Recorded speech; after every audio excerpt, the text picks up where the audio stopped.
Учитель мой, здравствуй! Сегодня у нашего камина певец, артист Приморской краевой филармонии Александр Пстыга. И мы поговорим о самом главном и интересном – о человеческой жизни.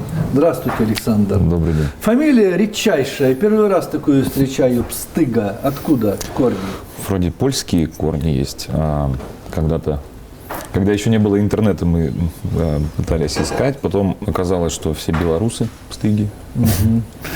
Как-то интересно, случай мне как-то написал человек, зовут его Карлос Эрнесто Пстыга, в Фейсбуке написал, у него там большая семья, по-моему, в Аргентине, что ли, они живут. И вот он списался там через переводчик, мы обсуждали, вот он рассказывал, что они из Белоруссии, когда-то еще там при царе бежали туда и искали корни общие. А ваши, как предки, на Дальний Восток попали? Мои предки Астафуровы у нас были в роду, они приехали сюда как осваивать территорию. По переселению? Да, по переселению. Дед Пстыга, я его не знаю, к сожалению. Лично он погиб очень рано, когда мой отец там только родился буквально. В Терней, насколько я знаю, поехали за фотографом, когда отец сказал первые слова, и на мотоцикле, по-моему, разбились. Вот. Поэтому больше мы как-то про материнскую линию знаем. Пстыга Александр Сергеевич родился 26 сентября 1984 года во Владивостоке. Еще в детстве проявил музыкальные способности. В течение года учился в музыкальной школе по классу баяна. В 2002 году поступил в ВГУЭС на специальность психология. В студенческие годы активно занялся вокалом, участвовал в различных городских и краевых конкурсах. Тогда же вместе с друзьями создал группу «Рулис», которая исполняла песни собственного сочинения и пользовалась популярностью во Владивостоке. В 2015 году стал финалистом всероссийского телевизионного конкурса «Новая звезда» на телеканале «Звезда». В настоящее время солист Приморской краевой филармонии, солист кавер-группы «Коин», участник квартета «О чем поют мужчины», официальный голос Фетисов-арены, диктор хоккейного клуба «Адмирал». Сотрудничает с оркестром МГУ имени Невельского и дальневосточного филиала Росморпорта. Активно гастролирует по Приморью и Дальнему Востоку. Женат, в семье 2 дочери. А Саша Пстыга каким был в детстве? Скромный, застенчивый. Да ладно? Да. Серьезно? Творческий, наверное, всегда. Как-то с музыкой в детстве я играл на баяне. У меня отец играл на баяне. Сейчас уже забросил совсем это дело. Вот он меня немножко научил. Но Саша Пстыга не очень дисциплинированный всегда был. Хулиганистый? Я бы не сказал, что хулиганистый, но неусидчивый, несерьезный, наверное. И вот это увлечение баяном закончилось буквально через год. Музыкалку я бросил, пошел в художественную школу, порисовал тоже год или полтора, тоже бросил. С музыкой как-то завязал, и вот уже там, заканчивая школу в 10 классе, пылилась гитара, дома лежала. Научился играть на гитаре, и как-то вот само оно поехало, вернулся к музыке. Неосознанно, я не могу сказать, вот многие там коллеги, с кем общаемся, кто-то с детства поет, в конкурсах где-то участвует. Вообще не было, я даже никогда особо не мечтал там и не думал. Ну, опять пробовал в детстве, там, в юношестве? Напевал что-то там. Помню, всегда маленький напевал, мы с отцом на рыбалку ходили часто, и где-то вот стоишь там и постоянно что-нибудь себе мурлычешь под нос. Хвалили, замечали, говорили: ой, Сань, молодец, у тебя голос есть. Я вот прям такого не помню до момента, пока не взял гитару, потому что парень без гитары никому не нужен. А парень с гитарой, девчонка... Конечно, все только из этого и началось. А то. Вот. Поступил в университет, там молодежный центр. Сначала поступил в один университет. В какой? Там, в ДГТУ тогда был, строительный институт. И вот там как раз этот какой-то случился слом. Понял я, что не хочу я быть ни строителем, ни чиновником, ни там куда, и как-то вот сама эта профессия, там, музыка, мне кажется, не я ее выбрал, а она меня, да. Были моменты, я пытался от этого даже как-то уйти там, но я не могу сказать, что я там знал, чем я хочу прям точно заниматься. Я когда закончил школу, ну, мне кажется, у многих бывает такой распутье, вообще непонятно. И то хочу, это и хочу, то это хочу, не да, хочу. и там вроде интересно, и тут интересно. А еще было же такое ощущение, все говорили, ну, песни-то это хорошо, это понятно, а работать-то ты как будешь, да, чем ты заниматься будешь? Несерьезно считаю, что вообще кто-то несерьезно. Артист, мужик, там, это так, Да. что-то такое несерьезное. И родители так к этому относились? И родители так относились. Что, Сань, ну что ты там? Но они как-то, они вроде поддерживали, но все-таки считали, что это такое увлечение, хобби, может быть. А когда вы стали именно, поняли, что это профессия, что это кусок хлеба, что это, ну, ответственность уже, ну, этим надо заниматься? Вот как это пришло? Ну, как-то все параллельно. Долго я учился в университете, тоже там с академами. Закончили? Закончил, слава богу, да. Диплом лежит. Диплом лежит. Пусть лежит. Диплом лежит. Когда я заканчивал, мне кто вы по один диплому? психолог, один из преподавателей мне сказал: Саша, только мы тебя выпускаем, только дай обещание, что ты никогда не будешь заниматься практикой психологической. Вы дали это обещание. Хорошо. Но к психологии тоже вернулся уже, ну, как-то в жизни разные ситуации происходят, и все равно. В актерскую стезю идем. Нужна психология? Пригождается? Ну, я порой? думаю, она точно не лишняя.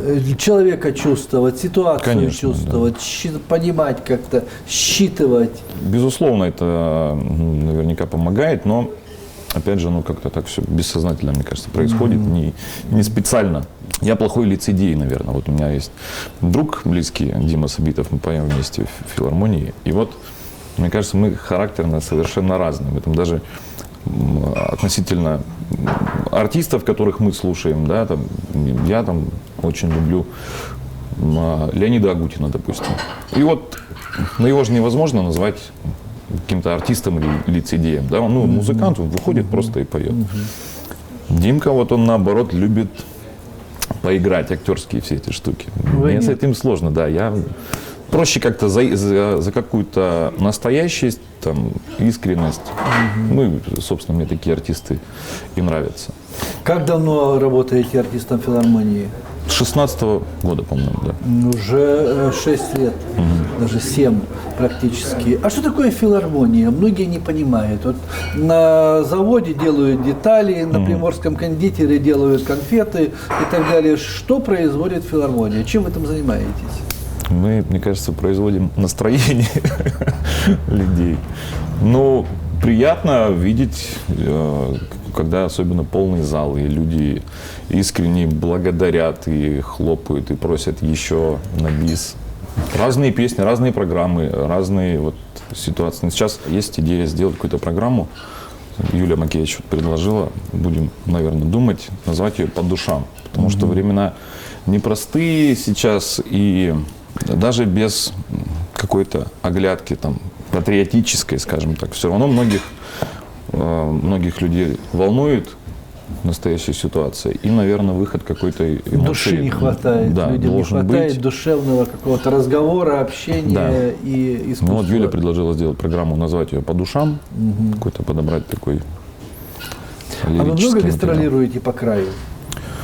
Достаточно. Мы сейчас работаем из трио, Дима Сабитов и Коля Буров. У нас есть программа там советских песен, и не только советских. Долго мы пытались раскачать, скажем так, эту гастрольную историю. В 22-м все-таки раскачали, что уже и люди ждут, и выходят организаторы на нас, там, директора ДК. А зритель Владивостока и зритель в районах, в селе, там где-то, в поселках отличается? Вот раньше мне казалось, что да, потому что менее искушенный, скажем так. Как-то мы ездили тур такой по краю, у нас было 20 концертов за 10 дней, по 2 концерта в день. Ну, такая непростая, конечно, история, день сурка постоянно, но мы заезжали прям в глубинки, и я, ну, даже не знал о некоторых деревнях, селах, в которых мы были до этого. Там. И люди с такой благодарностью, искренностью подходили, со слезами обнимали нас. Там бабушка подошла, там, сыночки мои, говорит, да к нам же 30 лет там, или 40 никто не приезжал, как здорово.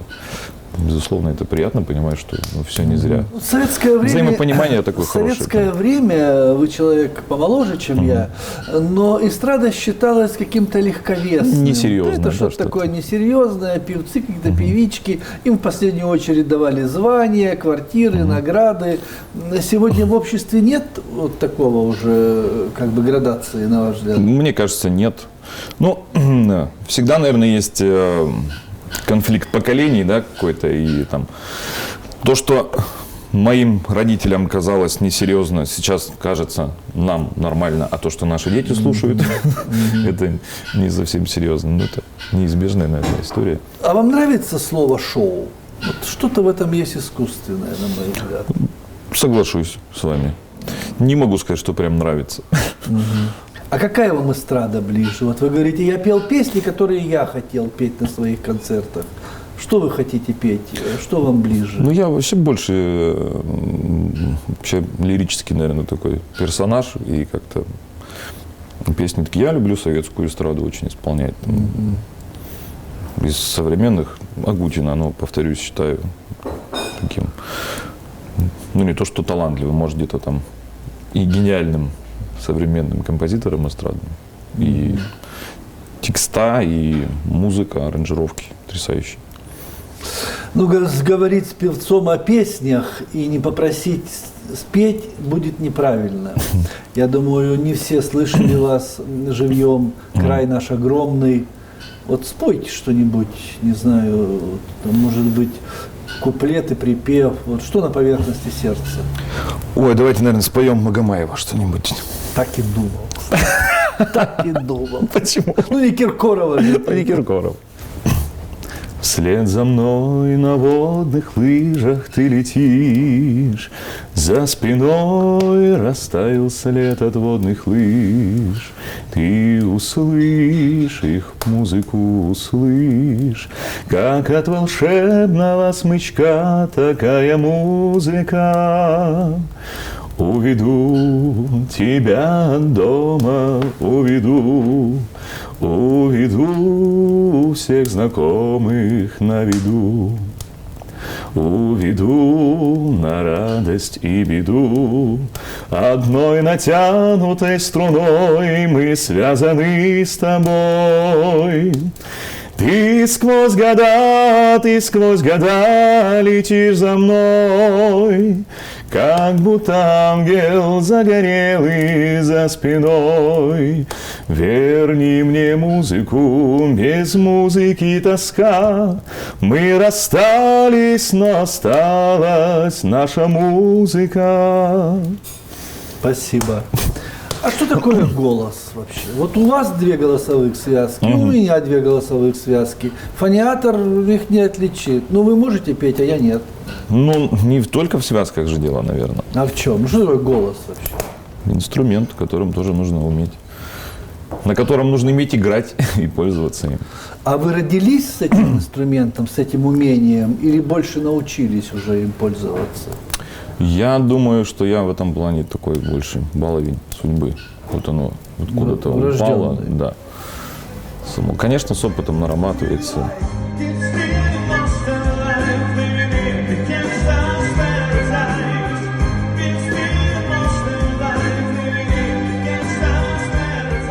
В прошлом году я закончил таки профильное образование, наш колледж искусств Приморский. Какое отделение? Эстрадный вокал. Вам образование что-то дало? Знаете, что в первую очередь оно дало уверенность. А то вот как-то это было Хвост подрагивал. незакрытый гештальт какой-то. Диплом психолога есть, но я пообещал никогда не практиковать. Да. А всю жизнь сознательную пою, но образования музыкального нет. И вот как-то круг замкнулся, все сошлось. И... Ну, конечно, там, безусловно, гармония, сольфеджио, какие-то базовые знания нужно. Кто ваша супруга, Александр? Анна Пстыга, потрясающая, красивая женщина. Это замечательно. Чем она занимается по жизни? Она талантливая. Она пела в хоре в университете, но мы тогда еще не были знакомы. Сейчас я как-то серьезно не относился к этому, но она мне говорила периодически, вот я бы тоже хотела петь. Втайне от меня она пошла заниматься вокалом. Тайне. В тайне, да, я узнал об этом, наверное, через полгода или через год даже. Мужья часто узнают последними. Ну и вот даже мы на концерте, осенью, на моем сольном концерте с эстрадным оркестром МГУ Невельского, мы там даже спели дуэтом одну песню. А вообще не знаю, как правильно сказать, дизайнер, конструктор одежды, дизайнер все-таки. Тоже творческий своя человек. марка, да, маленький там магазинчик. Не Вот. трудно двум творческим созданиям под одной крышей? Не просто, я бы сказал. просто? Не просто. Бывает искрите? Бывает часто, но учимся друг у друга, наверное, друг друга. Но в то же время, Точим. в то же время советуетесь? Вот с кем посоветуешься? Кто Для подскажет, меня как очень не важно родной мнение человек? моей жены, да, я, наверное, даже слишком часто интересуюсь ее мнением, возможно, даже там, где и не стоило этого делать. Фонограмма – это обман зрителя, на ваш взгляд, или это бывает вынужденная необходимость? Иногда это вынужденная мера из-за технических особенностей площадки. Бывают на самом деле какие-то площадки, где невозможно исполнить из-за удаленности, задержки там, Технические сигнала, какие-то да, моменты. технические. Но я, конечно, стараюсь избегать таких вещей. Если это концерт и концертное выступление, ну, однозначно это должно быть вживую. И, По-другому не может ну, быть. не должно быть. Да, вот вы спросили по поводу слова шоу. Вот если это шоу или какой-то номер, там, вот, допустим, на какой-нибудь предматчевой на хоккее работаю диктором, вот там шоу-номера какие-то бывают. Я думаю, что там допустимо, и здесь же, тем более, как-то это второстепенно, люди пришли на игру в первую очередь, да, ну, здесь какой-то... Вы работаете диктором, Да. Хоккейная команда «Адмирал». и вы объявляете... Да, как правильно называется, судья-информатор. Это что для вас, прежде всего? Новая грань работы, это приработок, это какой-то там интерес есть?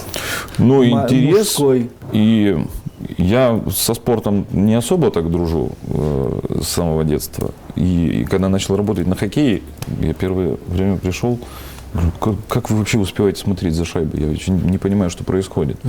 И как-то в процессе уже там и правила, и все нюансы изучал. Ну, сейчас, конечно, и болеешь за команду, и переживаешь. Это уже часть жизни. Уже, это тоже уже сколько? С 15-го, наверное, года. И за шайбой уже научились следить. Уже. А бывают казусы Успеваю. какие-то, что-нибудь, это ж не фонограмма, живой человек, эмоции же. Да бывает. А вы хороший сын, как вы думаете, для своих родителей? Ой, сложный вопрос. Наверное, можно быть лучше всегда. Хотелось бы. Но они гордятся вами, чувствуете, как мамины глаза теплеют порой, как там что-то где-то? Ну, я думаю, что да, сейчас, когда они приходят на концерты, на какие-то сидят, не всегда со сцены хорошо видно зал, особенно если приглушенный, но мамины глаза, если она в зале, всегда нахожу. Нахожу. И когда они блестят, конечно, приятно. А волнительно, когда знаешь, что мама в зале сидит? Немножко волнительно? Да. И это даже чуть-чуть больше волнения, когда твои близкие сидят, чем просто Чем для их незнакомых нет, чем людей. их Да. нет. У вас есть брат, сестра? Сестра старшая. Насколько старше? На 2 года. В детстве дрались? Ну, какие-то были нюансы, но достаточно дружно мы жили, мне кажется. А она не творческий человек? Она творческий человек, но как-то профессионально творчеством не занимается, скажем так. Она вообще первая у нас запела и на своем выпускном в школе практически там закрывала весь выпускной своими песнями. Ну, не поет. Я тогда не пел еще, даже и не думал. А сейчас она не поет? А сейчас она не поет. А бывает вдвоем что-нибудь вы с ней Мы собирались с семьей, с родителями и попели? даже попели что-то вместе. Она взяла, учится сейчас на укулеле играть. Я взял гитару, мы даже что-то там спели. А как вы понимаете, ваша песня или не ваша? Ну, безусловно, текст должен трогать. Смысл какой-то должен быть. Конечно, приходится иногда петь и то, что не совсем откликается, и не совсем трогает, или какое-то, ну, такое шоу-моменты. Но такие издержки профессии вообще какой-то смысл добрый, искренний должен быть.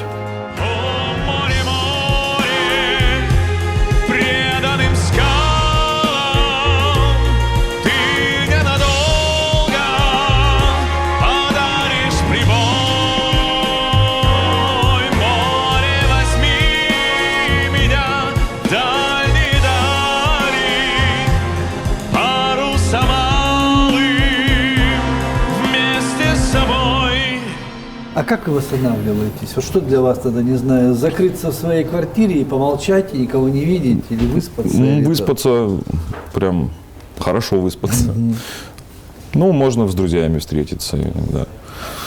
Люблю рыбалку, очень хорошо восстанавливает, но так редко удается.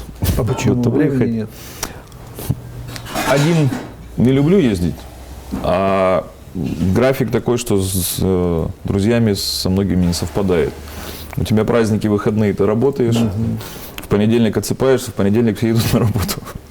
Как публичный человек, любите быть один или там с самым родным человеком, с кем-то вдвоем? Вот, устаете от людей? Бывает. Отдых, допустим, ценю прям вдвоем с супругой. Люблю это для отдыхать. Вас да, это прям спокойно, хорошо, без лишнего фона, шума. Какие качества цените в людях? Честность, искренность. Есть человек, которому при встрече не подадите руку? Я думаю, что нет. Ну что, вас не обижали, не предавали? Ну, обижали, предавали. Но я как-то настроен прощать и давать и второй, и третий, наверное, шанс. Друг настоящий вообще, дружбан вот такой есть? С которым поделитесь очень много? Есть и не один даже. Такое важное событие. Мы узнавали полребенка. Вот были близкие друзья, ну, семья, конечно. Наверное, сына ждал все-таки. Вы знаете, вот я всегда мужики думал, же всегда хотят. Ну да, вот как-то принято, что мужики хотят сына. У меня всегда стояла галочка, что на мне заканчивается фамилия. Им нужно обязательно сына родить. А когда узнали, что девочка, да, прекрасно, чудесно. Ты еще и сын будет, дай бог. О, дай бог. Не будем загадывать. Понятно. Блиц вопросы. Любимый цвет? Зеленый. Мясо или рыба? По-разному. Любимый алкогольный напиток? Нет прям любимого. Самое сексуальное место у женщины? Ноги. Правда или справедливость? Справедливость. Милосердие или безопасность? Милосердие. Черта характера, которая вам мешает жить? Мягкость. А черта, которая помогает? Ну, какая-то доброжелательность, наверное, не знаю как это. Магомаев или Лещенко? Магомаев. И последний вопрос. Чего вам хочется от этой единственной жизни? Ой, знать бы, чего хочется от жизни. Ну, чего-то ж хочется. Хочется счастья.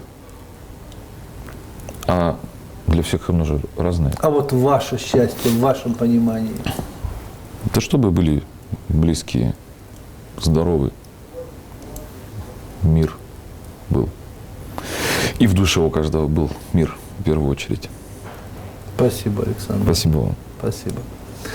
Это был Александр Пстыга. Мы говорили о самом главном и интересном, о человеческой жизни. Всем добра и здоровья, берегите себя и живите, пожалуйста, долго. До свидания.